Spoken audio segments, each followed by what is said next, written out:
Hello everyone, আসসালামু আলাইকুম। এই তো প্রতিদিনের মতন চলে আসলাম আরো একটি নতুন ভিডিও নিয়ে। এই তো বড় মেয়ে হচ্ছে রেডি করাই দিছি মেয়েকে। ও আজকে স্কুলে যাবে। আজকে প্রচুর পরিমাণে বৃষ্টি হইতেছে বাইরে, তারপরও বায়না ধরছে যে আজকে স্কুলে যাবেই, কারণ আজকে স্কুলে ওর শেষ ক্লাস। আজকে হচ্ছে স্কুল বন্ধ দিয়ে দিবে, এ কারণে বলতেছে যে আম্মু আমাকে নিয়ে যাও। আমি তো আর যাবো না, ওর দাদি হচ্ছে ওকে নিয়ে যাবে। আর এই তো এই যে বাহিরে আসলাম, নিচে রেডি করায় নিয়ে আসলাম মেয়েকে। এখন এই যে অনেক বৃষ্টি পড়তেছে, বৃষ্টির মধ্যে কিভাবে বা যাবে। আর বাসায় একটা ছাতা ছিল, ওটা হচ্ছে এখন দোকানে নিয়ে গেছে, এই জন্য বাসায় কোনো ছাতা নেই। আর এখন হচ্ছে ওর দাদি আমার ননদকে নিয়ে মাদ্রাসায় গেছে ওকে দিয়ে আসতে। আর আমি ওয়েট করতেছি আমার বড় মেয়েকে নিয়ে। দেখি ও দাদি আসলে কি করা যায়। এখন দেখি একটু পরে ও দাদি তো আসছে, দেখি অনেক প্রচুর পরিমাণে বৃষ্টি নেমেছে, মানে যাওয়ার মতো না। তারপরে যে ওকে বুঝাইয়া বাসায় নিয়ে আসলাম, ও তো অনেক কান্নাকাটি করতেছিল। চা বানানো হয়ে গেছে, এখন হচ্ছে আমি আমার শ্বশুর শাশুড়িকে দিয়ে আসবো, এরপর আমিও একটু চা খেয়ে নেব। আর আজকে সকালে একটু বোয়া রান্না করব। এখানে আমি এই যে রসুন আর পেঁয়াজটা একটু তেলে ভালো করে ভাজা ভাজা করে নিতেছি। আর এখনো বাহিরে প্রচুর বৃষ্টি পড়তেছে। আর এই তো এখানে আমি চাল ডাল আর হচ্ছে আলু কেটে নিয়েছিলাম, এগুলো ভালো করে ধুয়ে নিয়েছি। এখন এই যে পেঁয়াজটা আর রসুনটা ভাজা ভাজা করে তারপর এখন চাল ডালটা একটু ভালো করে কষায় নিব। আর এর মধ্যে একটু বৃষ্টি কমেছিল, তারপর হচ্ছে আমার শাশুড়ি আমার মেয়েকে দিয়ে আসছে। তো আমার যেহেতু এখন ক্লাসে আছে, এরপর হচ্ছে আমার শাশুড়ি চলে এসেছে, মানে পুরো ভিজে গেছে একদম বাহিরে। আজকে তো 2 দিন ধরে অনেক বৃষ্টি হইতাছে। আর এই তো আমি হচ্ছে এদিকে রান্না বান্নাটা শেষ করে নিতেছি। এখানে যে বউয়ার চালটা ভালো করে কষায় নিছি, এরপর পানি দিয়েছিলাম। আর হচ্ছে বউয়ার আসল টেস্টটা পেতে কিন্তু অবশ্যই শুকনো মরিচটা ব্যবহার করতে হবে।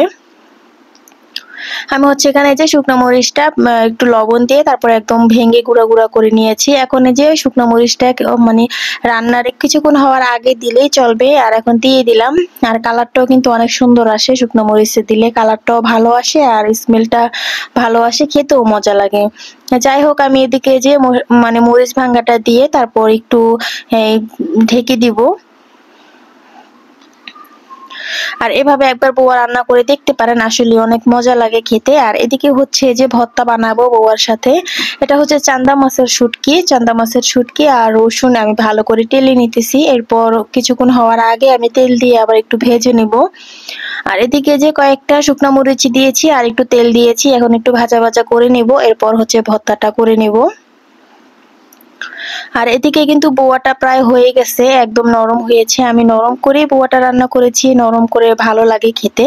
আর এদিকে আমার শাশুড়ি এই যে ভর্তাটা বানাই নিছে, ভর্তাটা কিন্তু অনেক মজার ছিল।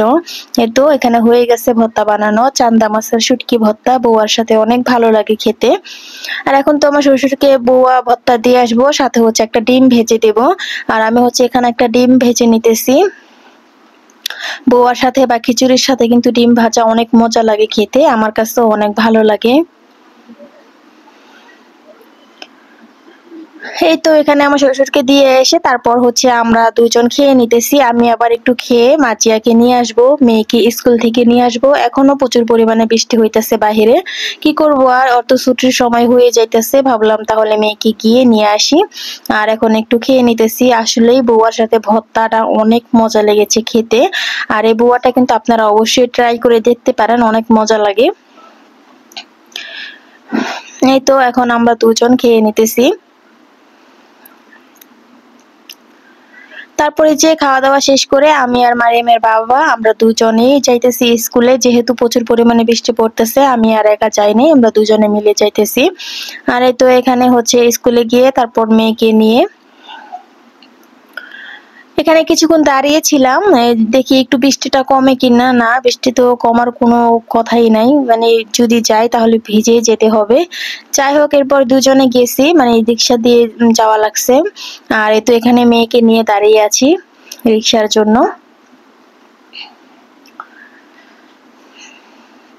আর এই তো বাসায় এসে তারপর দেখি আমার শাশুড়ি রান্না করতেছে। আজকে হচ্ছে ট্যাংরা মাছ দিয়ে করলা দিয়ে আলু দিয়ে রান্না করে নিয়েছে, যেহেতু গ্যাস থাকে না সেজন্য আমার শাশুড়ি রান্না করে নিতেছে। আর এদিকে হচ্ছে এই যে মেয়ের ঈদ কার্ড দিয়েছে, অনেক সুন্দর ঈদ মোবারক লিখে দিছে। আর ভালো লেগেছে দেখতে, আর ওদের মানে ওর মিসেরা খুব আদর করে।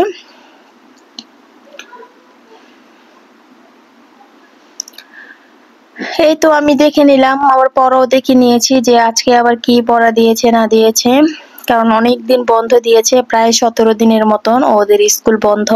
আর আমি এখন ডায়েরিটা বের করে নোটিশটা দেখে নিলাম, এখানে তো নোটিশ লিখে দিয়েছে কয় তারিখ থেকে কয় তারিখ বন্ধ আর কয় তারিখে খুলবে। এটাই আমি একটু দেখিয়ে তারপর হচ্ছে রেখে দেব।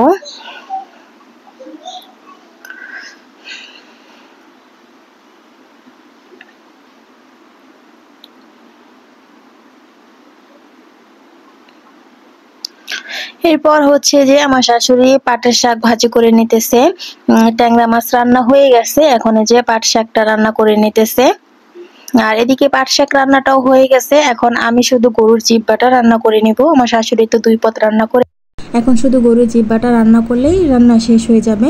এখানে আমি হাতে মেখে গরুর জিহ্বাটা রান্না করব। এখানে আমি অনেকগুলা পেঁয়াজ দিয়েছি, তারপর হলুদের গুঁড়া, মরিচের গুঁড়া, তেল, আদা রসুন বাটা, জিরা বাটা, পেঁয়াজ বাটা সব কিছু মশলা ভালো করে দিয়ে তারপর হচ্ছে হাতে মেখে নেব।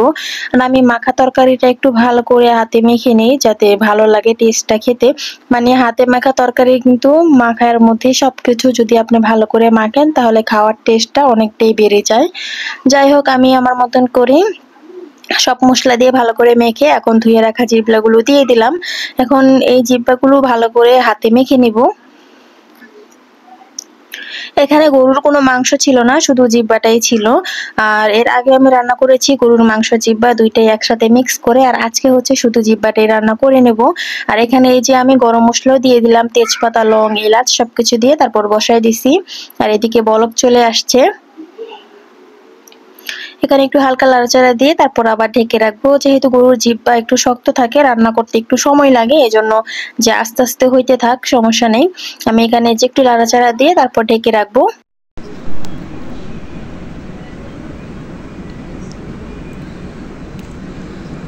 এই তো এখানে রান্না বসে তারপর হচ্ছে যে বাহিরে একটু দেখলাম যে না এখনো বৃষ্টি কমেনি, সেই বৃষ্টি পড়তেই আছে। আর এদিকে আমার মেয়ে তো ওর লেখাগুলো কমপ্লিট করতেছে। বাসায় স্কুল তো বন্ধ, কিন্তু বাসায় তো মিস আসে পড়াতে, ওকে প্রাইভেট পড়া যায়। সেই লেখা দিছে, ওই লেখাগুলোই বসে বসে কমপ্লিট করতেছে। আর এদিকে আমি ঘরও গুছাই ফেলছি, এখন শুধু এই রান্নাটাই বাকি আছে, রান্নাটা হলেই হয়ে যাবে দুপুরের রান্না। এরপর হচ্ছে দুপুরে রান্না বান্না শেষ করে খাওয়া গোসল টোসল শেষ করে তারপর এখন মানে খেতে বসলাম সবাই মিলে। প্রথমে পাট শাক দিয়ে খেয়ে নিয়েছি, পাট শাকটা আসলে খুব মজা হয়েছিল। এরপর হচ্ছে যে তরকারি দিয়ে খাইতেছি। দুপুরে খাওয়া দাওয়া শেষ করে এরপর হচ্ছে সন্ধ্যার দিকে আমার শ্বশুর তাড়াতাড়ি চলে আসছে, যেহেতু বৃষ্টি বাহিরে, এর জন্য আজকে তাড়াতাড়ি চলে আসছে। আর আসার সময় অনেকগুলা পাকা আম নিয়ে আসছে।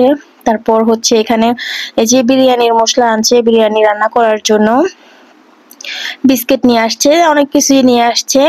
এরপর হচ্ছে যে মেয়েরা পাকা আম দিয়ে মুড়ি দিয়ে খাবে। আমার 2 মেয়েই পছন্দ করে পাকা আম দিয়ে মুড়ি দিয়ে। আমি আবার ওদেরকে যে আম দিয়ে মুড়ি দিয়ে এখন মেখে দিব।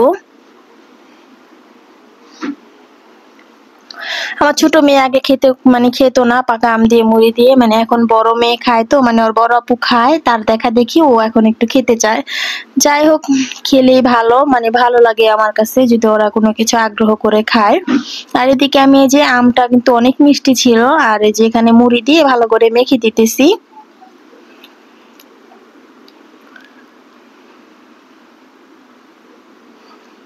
ওরা তো আম দিয়ে মুড়ি দিয়ে এখন খাইতেছে। আর এদিকে হচ্ছে আমার ননদ দুধ চা বানাইছে, এখন আমরা দুজনে আবার দুধ চা খেয়ে নেব। এই তো আজকের ভিডিওটা এই পর্যন্তই। আল্লাহ হাফেজ।